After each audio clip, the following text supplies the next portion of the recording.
Here she is with Bill Maher, and they got into the subject of presidential politics. Watch. What do you think about the fact that Kamala doesn't talk to the press? In a way, I feel like it's more insulting than what Trump does. Now, Trump says you're the enemy of the people, which is pretty bad. But she's kind of saying I don't need you.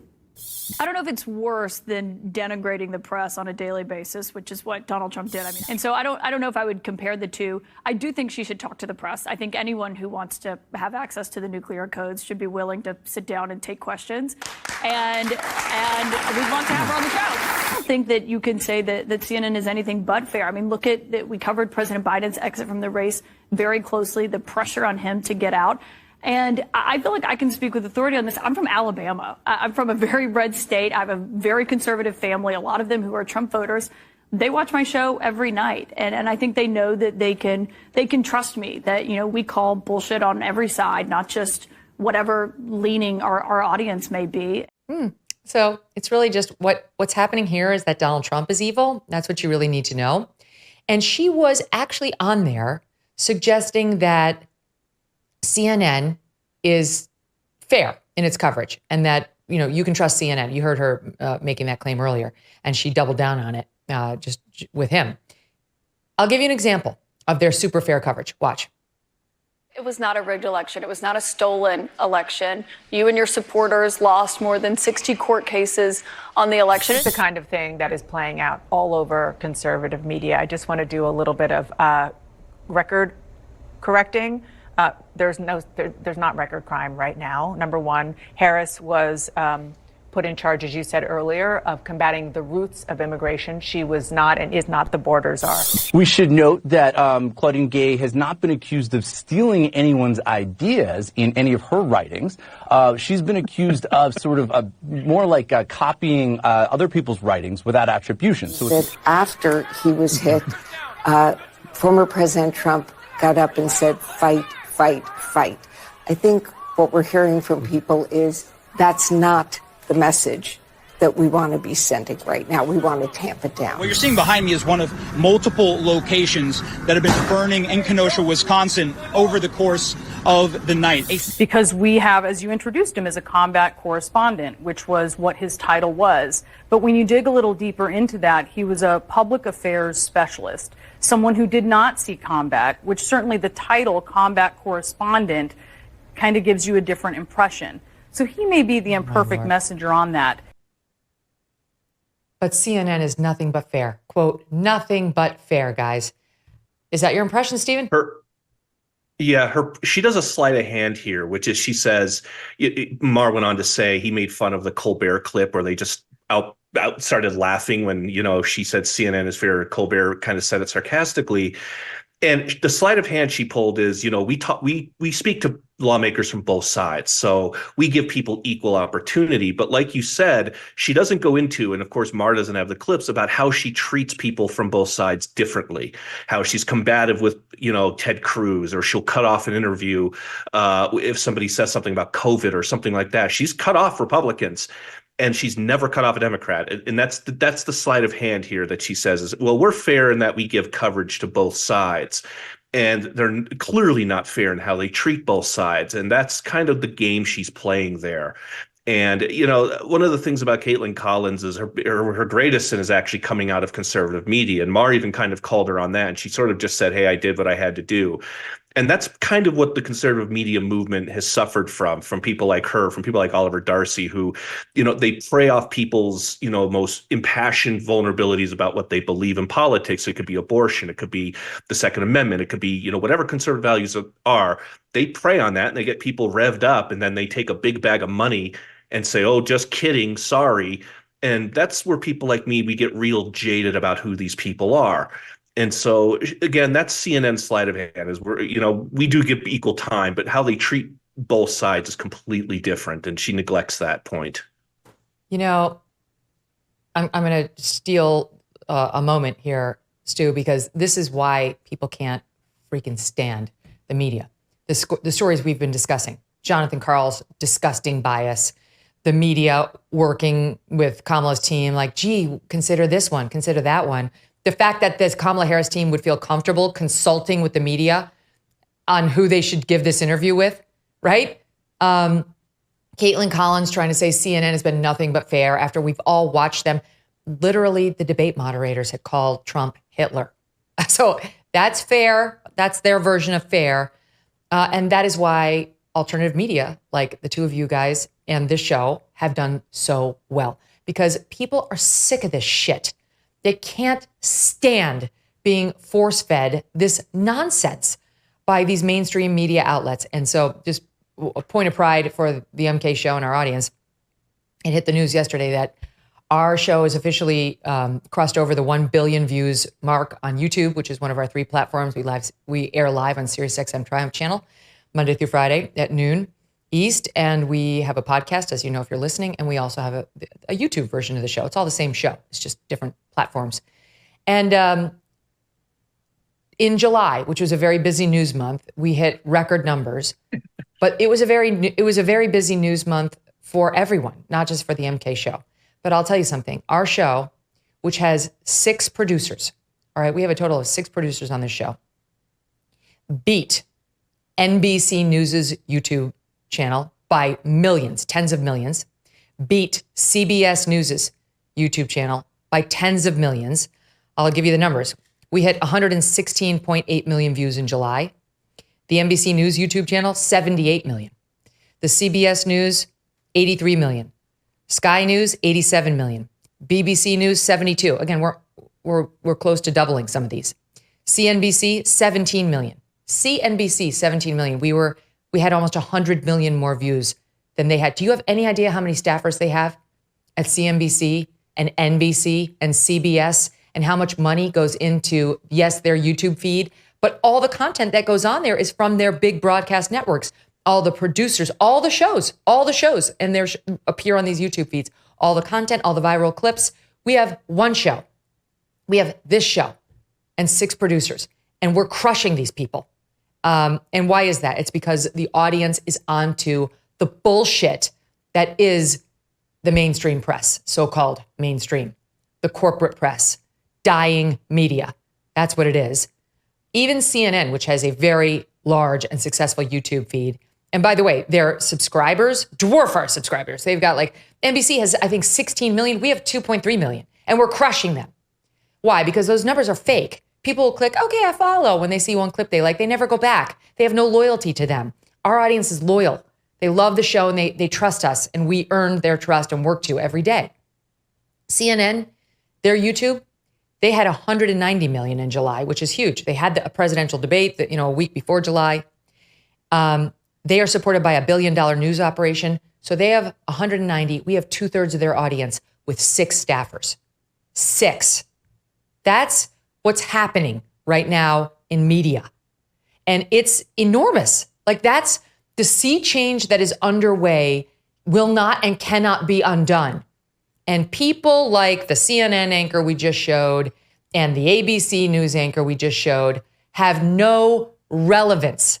They cannot change the national debate. They aren't changing the national debate. They are the subjects of scorn and derision because we're on to their unfairness and their bias. And Stu, when we first looked at these numbers, we celebrated internally as a team. And what we saw in the numbers was not a victory for us in our particular show, though that's nice.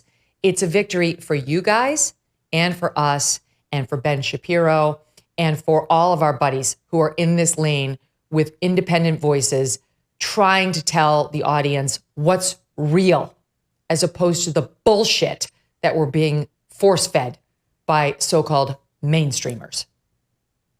Absolutely. You said it perfectly. And it's about authenticity. I mean, I think people know when they come to this show that when Kamala Harris says something stupid, you're going to call her out on it. But also when Donald Trump says something stupid, you're going to call him out on it, right? People want that authenticity. Yeah. They want to know. They don't necessarily need you to be right about everything. Nobody's right about everything. But they want to believe that you actually believe what you're saying.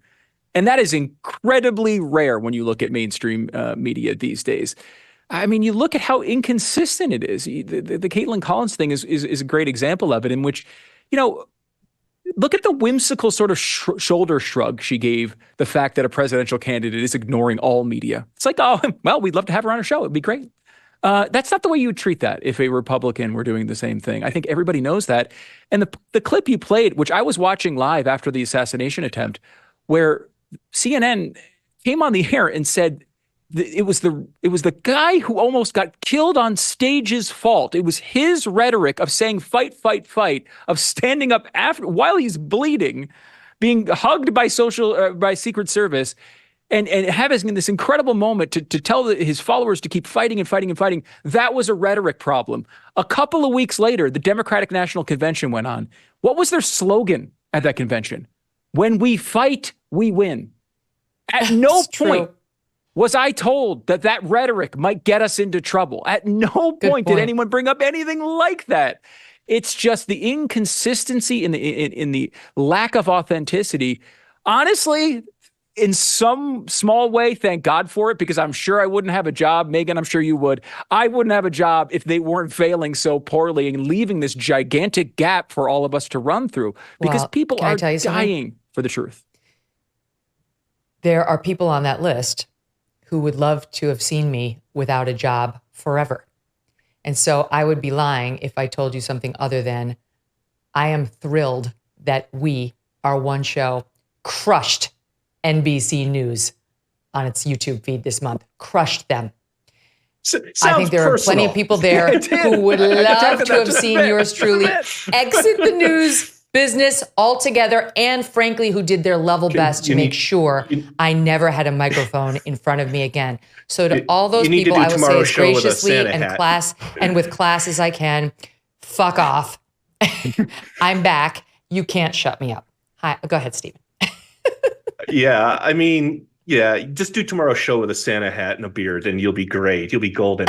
To kind of capitalize, I mean, you said like why you're beating these networks, and I've said this for a while. It's because there are no conservative points of views on any of these networks. I think Scott Jennings is the only one out of those four networks, and he's on CNN. And it used to be Mary Catherine Ham.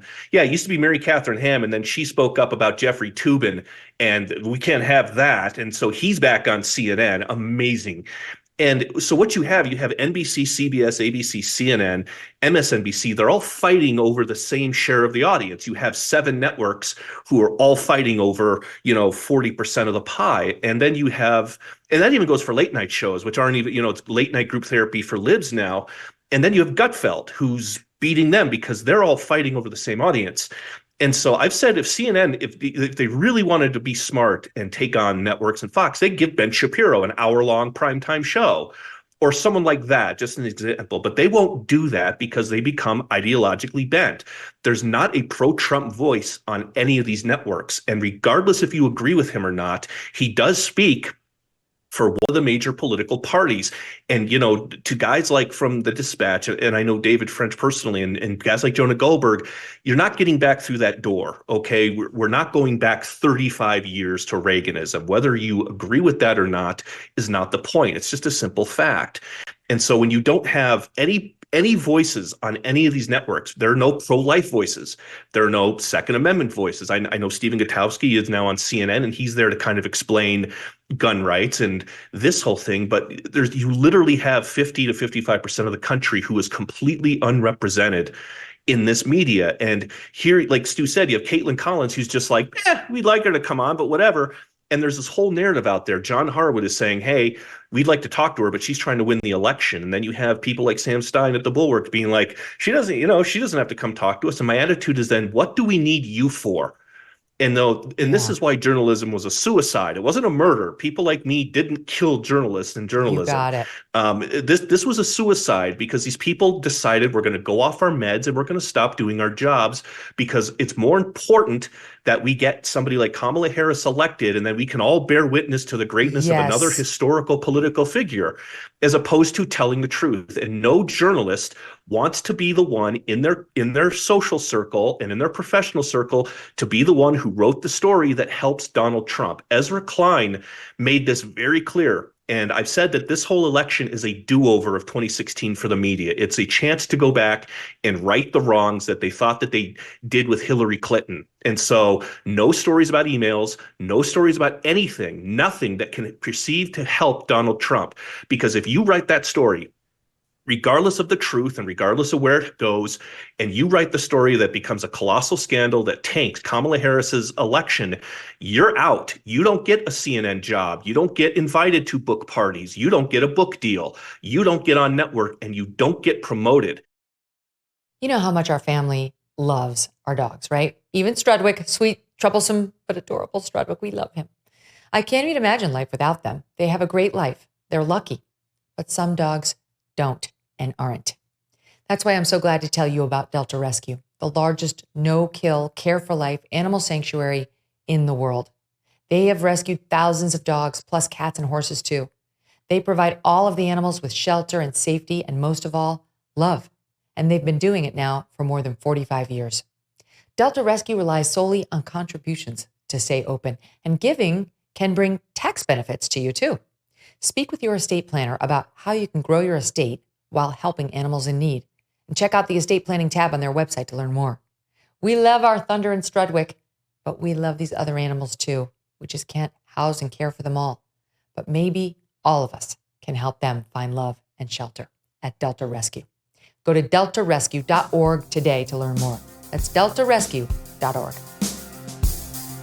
Thanks so much for watching. If you like what you just saw, hit the subscribe button for more clips and full episodes.